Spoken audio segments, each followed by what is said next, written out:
A landscaper uses a hose that puts 88 x ounces of water in a bucket in 5y minutes. Which expression represents the number of ounces of water the hose puts in the bucket in 9y minutes at this rate? Okay, let's consider this information. That is, we have the time 5y minutes.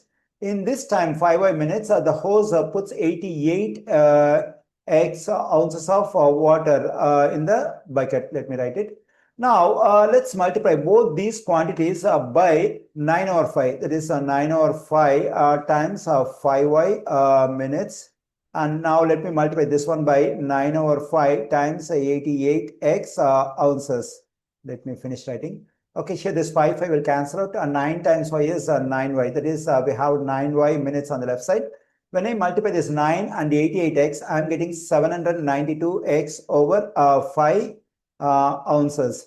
So in this time 9y minutes, the hose will put 792x over 5 ounces of water in the bucket at the given rate. We find this stuff in answer choice D. The correct answer choice for this question is D.